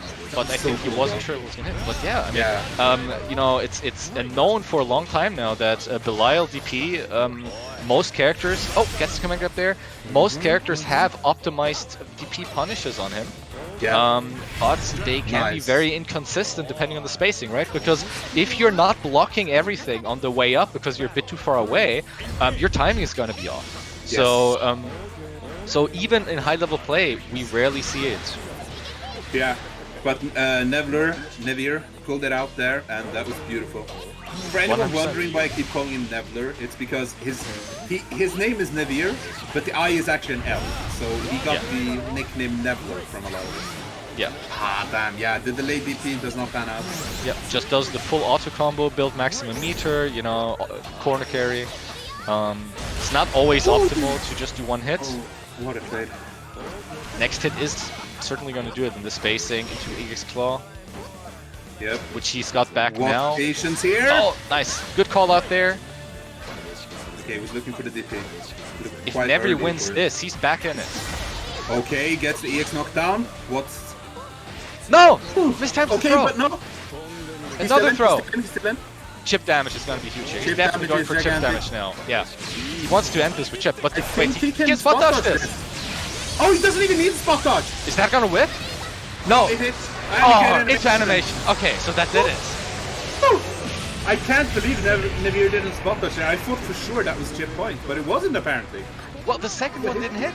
The second one didn't hit, but the first one did hit. Yeah. And I thought the first one was chip. No. He still had a pixel left. Yeah. So, for anyone who doesn't know how this works in this game, you never get chipped unless you're literally on 1 pixel, right? Yes. Like, it doesn't matter how much chip damage the move does. Nice, gets the safe check there, and the optimal punish! Yes! You love to see it! Nevir is prepared for this. He's finally finding his confidence now in the matchup, and this is gonna kill! That is gonna kill, and this shows you that he prepared, right? Like, he prepared, and he's finding his groove now. Battle 2, engage. We have a set now. Nice! Straight DP through there. I mean, obviously, you know, biased commentary here to some extent, because let's be real, you know, Dragoi is the favorite, and you know, you gotta root for the underdog, and the preparation from Nevir coming out here is very clear to see. Yeah. Okay. Nice, gets him there with the DP. Oh, that's a very meaty heavy. Has to play the mind game there. Yep, doesn't let him punish this time. That is the power of Rekkas. It's always a mind game. That's the thing. Oh, yeah. Oh, good buffer. Beautiful. That is. I'm not gonna say anything. I'm not gonna say anything. I think he's alive actually, but barely. Yeah, barely alive. Chip damage becoming a factor. He misses it this time. That's obviously, you know, not every knockdown is created equal. Oh, good spot dodge. Yeah, he just needed to spot dodge there, but he didn't know how many exactly when. Yeah. Yeah. Damn, did we bring this back? For the record, if something is a true block string, you also don't get chipped out by the consecutive hits, right? So, this is also important to remember. If Nevir went for the full record string there without any gaps, right? Just hit, true block string, and the last hit true block string, that would not chip, even if you're on 2 pixels when it starts, right? You have to be on 1 pixel and a non-true block string. Yeah, there has to be a gap. There has to be a gap. So that was an option there. That crossed me up. I was like, okay, he's on the other side. Hey, what? Oh, good block. Okay. You even saw the walk forward there in between. You walked forward and still blocked. Yeah. That Nevir really finding his groove here. Because what we see early, like the big problems here for Nevir in the beginning, the absolute biggest one was, of course, that he wasn't getting safe meaties. Now, he's not necessarily getting safe meaties all the time, but it's not like you're DPing on reaction. You're DPing... Oh, that doesn't combo! But he doesn't get the punish! Oh my god, and no, that's frustration. Exposure. That DP was frustration. Yeah, you can't tell me otherwise. Absolutely. Yeah. But I can't believe Nevir was composed enough to just chill there. Dude, I can't believe the Nevir game we're seeing right now because, you know, just because he... I mean... Oh god. The balls on this guy to miss the safe meaties all this time and then continue going for them and then getting them. Yeah, right? and now he's like turning it around.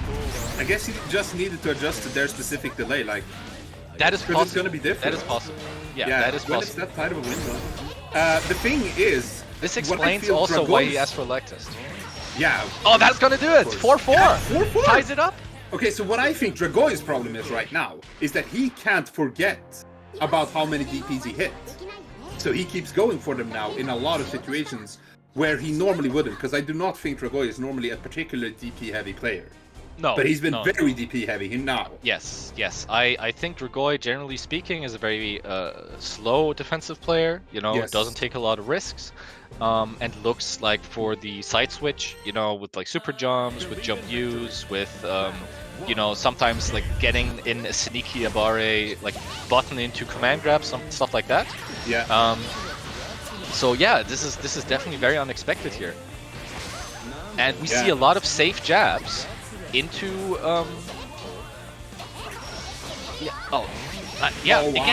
again he this time, you know, doesn't continue the record. Gets that was a throw there. Gets it this time, kind of fine.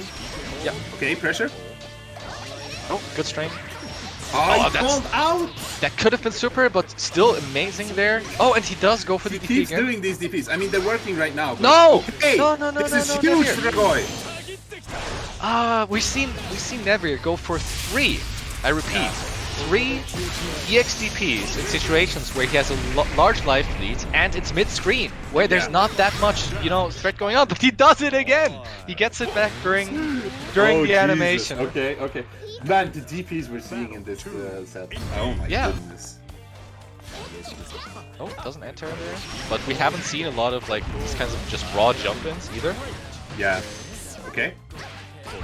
Oh, nice, good conversion. Confirm. Yep, that's gonna DP. Yep. And goes for his more of this. Okay. Gets him with the DP. Nice. Yeah, that is gonna be a conversion. Here. Goes Next to the hard hit is gonna do it. Probably. Oh, okay. I thought it was gonna go for command grab setup. Yeah, he gets him with the 2M. Exactly. Dragoi a little bit more composed now, but I still think like both players are letting the DPs lose too much. But at the same time, I'm just sitting here commentating, right? Yeah. Of course. The thing that's interesting is, you know, people say, well, don't tech a lot in this game, right? Don't delay tech a lot. It's scary. Oh, we're seeing a delay tech here, as I say that. But we really haven't seen any throw baits. Yeah, you can kill. Yeah, that is going to do it. So yeah, comes back in kind of dominating fashion, 2 rounds back to back. We are actually now on the score we had on Monday. 5-4 to Dragoi. That is true. In a very different way, though. Yeah. This time it was Nevir coming back. But yes, still the same score. Dragoi 5-4. Will it change from here? So the interesting thing is, you know, in the meta of this game is usually there's a lot of like that, precisely. Shimmies, you know, a lot of like delay frame traps, overheads to bait throw techs. But the way the offense has been structured, it's mostly been DP baiting and the DPs coming out, right? So I'm wondering if one of these 2 players is going to adjust to the way offense and defense is being played this set and just, you know, kind of, and we're seeing more techs now coming out. Yep. Kind of need to go for that now. Yeah. Oh, that's not gonna be a conversion. Too far away. Just a bit far away. No punish. No punish, It was a but little bit too late. good jump outs. Very Anyway, good. Okay. next hit is gonna do it on both sides, depending on the quality of the hit. Oh, Yeah! And he gets him! And he gets him, he doesn't let him pressure reset there, and you know, Dragoi is someone who doesn't use MDP a lot, so that was very unexpected. That was a, you know, that was a by-the-book great time to use this move, you know? Very unexpected in a spacing where you're kind of like focusing on other things, but Nevir was ready. Yeah. Okay, yeah, this is a big hit here. Gonna get a lot from this. Yeah, and DP. Oh, he went for a regular command grab, okay. Doesn't work out for him. I actually don't dislike that option though. Yeah.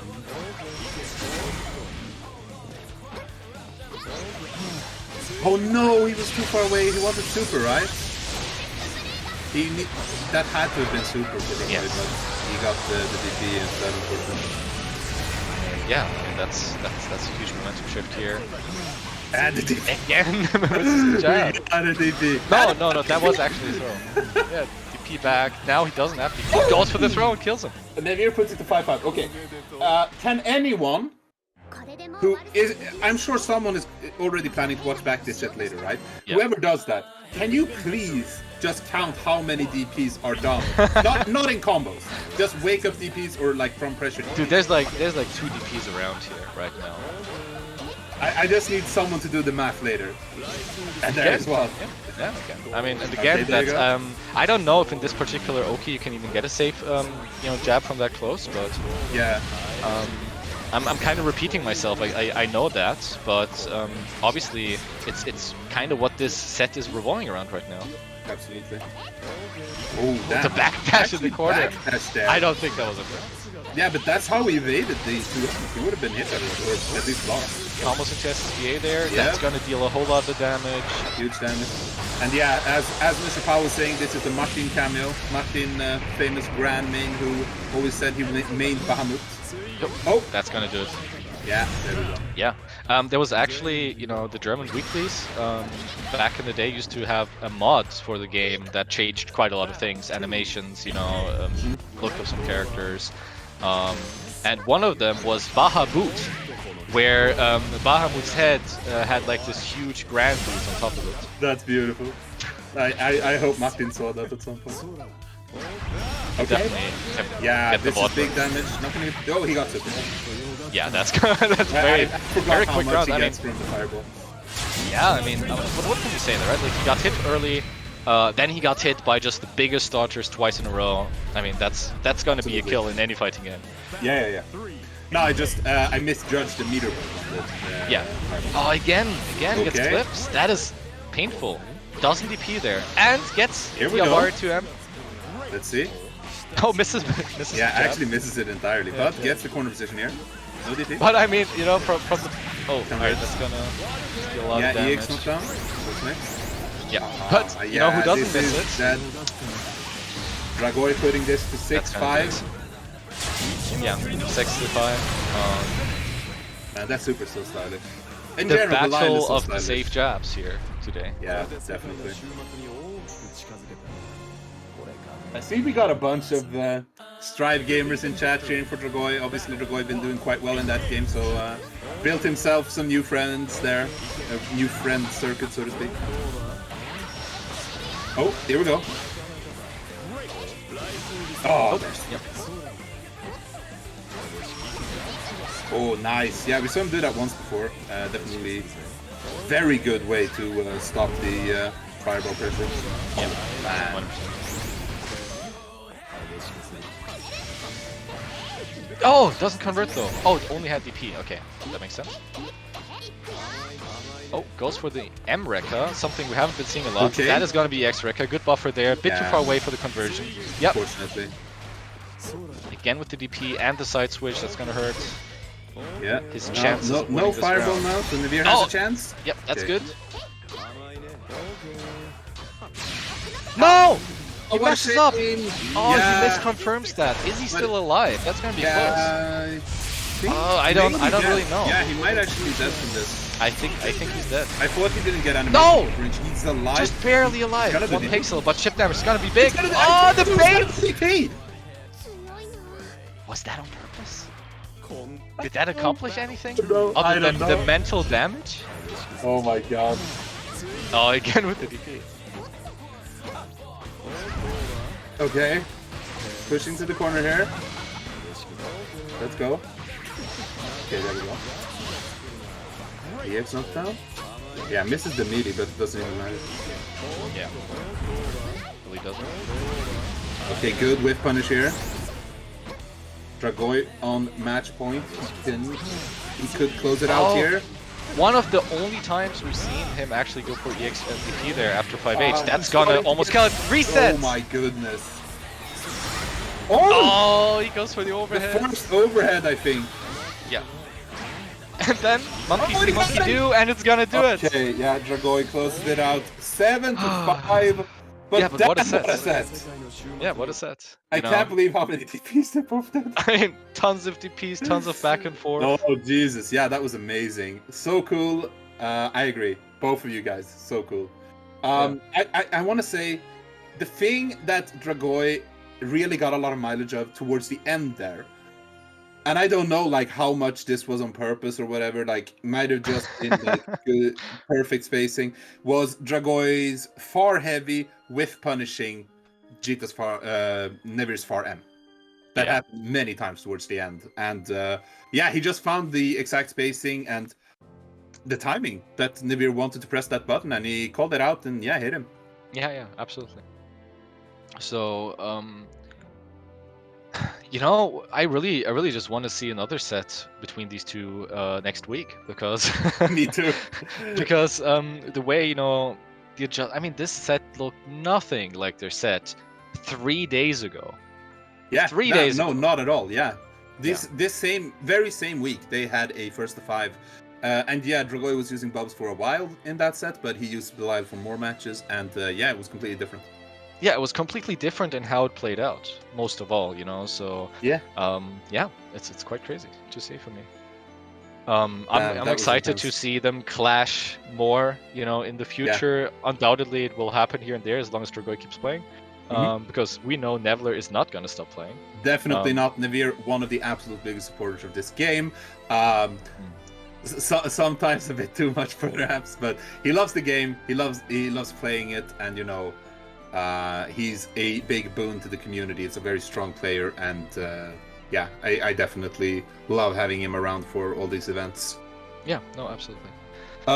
So we don't have the updated standings because I need to go into Photoshop. I need to fix that stuff, but I can speak from memory, and I can say, while you are still in the lead, you are in a bit of trouble now, Mr. Fitizen. Because we have Dragoi and MrPOW both now also 2-0, much like yourself. Yeah. And then, of course, we have Svampen at 2-1. Yeah. So all of these guys in prime position to win. As you were saying earlier, with 3 losses, it's probably impossible to win, but you can still get a high placing. So I would say Mirri and Nevir are probably out of the running for first no question. place. I mean, if you get to 4-3, no question that you're gonna, you know, place decently well. Yeah. But winning is probably not gonna happen, like first place on a 4-3 score, I think. But yeah, Sonic-san is at 1-2, so he has a good shot. Well, he has a shot anyway at getting to the very top, potentially, depending on like how a lot of other sets go. So we definitely have a lot more interesting sets coming up.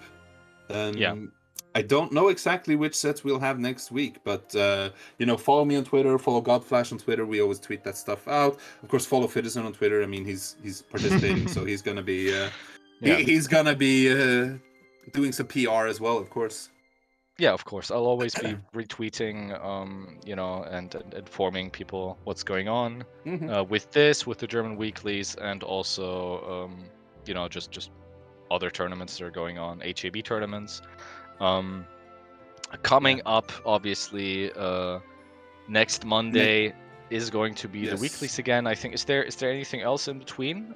Is there a French thing going on? Lust is on break this weekend. Okay. Pap said that he needed to save money. He's not gonna give out any prizes. I mean the work he put in so far, you know. Obviously, what can I say? It's been really supporting the scene, and yeah. So I think that wraps it up for this week as far as like big Rambo action goes. But next week, Monday, Hard Edge Weeklies going to be on hard_edge_org, right? Is that the yes? Hard Edge _org. Yes, I believe that's it. Can post it real quick in the chat. This is where the weeklies are gonna be. If you want to sign up to them, they're full now. They fill up very quickly. The last one, you know, the current one, as I've said, at the beginning of the stream, filled up in just 2 hours. So every Tuesday evening, the sheet is gonna go up. If you want to participate, you gotta be fast. You gotta fill your name in there. And but we are going to have a waiting list. Live somewhere, you know, sometime this week. So you know, it's not pure chance if someone you know, drops out who gets in, but it's chronological at that point. And of course, we're going to implement a system where if you play 2 weeks in a row, you're going to be just on the waiting list by default. So I'm out for the 3rd week. Exactly. So timeout, lockout for the 3rd week. Unless, you know, interest is lower than that. Sure, I mean, if there's free slots, you know. Yeah, so it's possible to get, you know, more people in there. Yeah, but based on the turnout so far, free slots don't seem likely for the next few weeks at least. So, sign up on that waiting list, you know, get in there. Toast and Nevir are running it, and they will do their best to match you against opponents of appropriate skill. They also accommodate special requests. So if you are like, oh, I want to meet this specific character, or, you know, exactly, I want to play earlier in the evening or later in the evening, like they'll do everything they can to hook you up with what works best. And the commentary in these weeklies is always going to be tooled to improving. It's going to be, you know, focused on explaining things that we see, explaining things to the spectators, explaining to the people that will rewatch the VOD later on, you know, trying to give them some tips and tricks, you know, maybe some insights that they might have not seen. It's going to be a learning experience mostly, right, on commentary, but obviously we're going to have higher level sets as well, where it's just going to be mainly about the hype, because we know these people know what they're doing, you know, on a very deep level. So it's going to be a bit of everything, but obviously for the weeklies, learning will be always number one. Yeah, absolutely.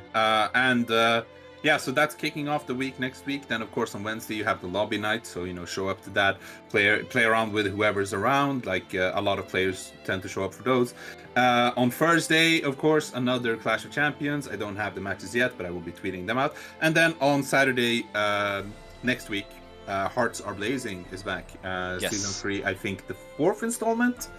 The 3rd one was a bit low because it conflicted with the EVO qualifiers. But hopefully we'll see a bit more of a return to form. There's going to be an event again that clashes with Hearts of Blazing this time. Oh, really? What's happening? Yes. And that is right now there's you know, a event planned offline in Paris. You're right. Yeah. I know that. And that is gonna be on the 7th of August as well. And okay. Sonic-san, I've peeked, you know, Pop, Sonic-san, Nevir, and a few others in there signed up.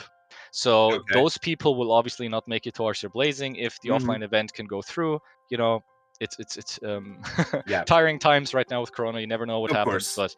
But if that event can happen, you know, it might be another case where the Hearts Are Blazing tourney is a bit lower on the entrance side. French turnout would be lower, of course, but, you know, a lot of us players out there, Fienden, who do not have the opportunity to head over there, are definitely going to be there. Like, I would expect MrPOW to be in there, I would expect myself to be in there, I would expect Dudakov to be in there, so, you know, everyone who hates Metera, stay away from the bracket.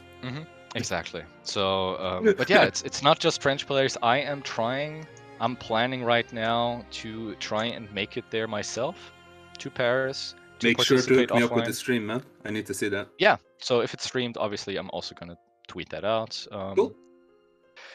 Yeah, so I think we've seen three very different sets today. Very interesting, all in their own right. You know, set 1, Svampen vs Sonic, was a a wash. Let's put it the way it is. Yeah. It was somewhat of a wash, and Svampen, you know, showed why he is the respected player that he is. He adapted to Sonic's Evo playstyle, undoubtedly watched replays, you know, and thought about how to approach it.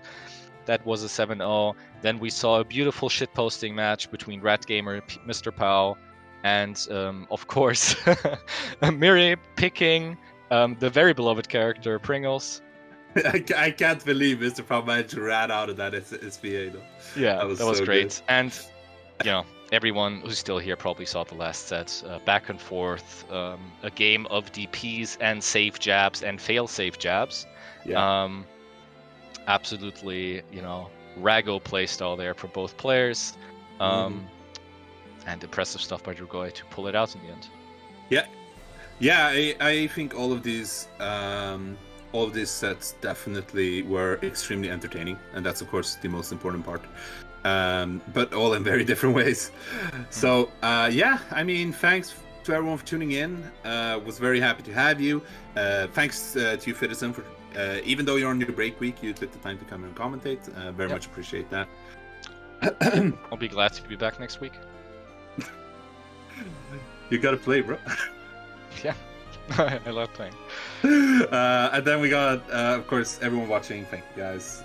Love to put on this show for you guys as best as we can. Thanks to the players, and of course, as always, thanks to Godflash for holding the whole thing down. You know, he's the one hosting the stream.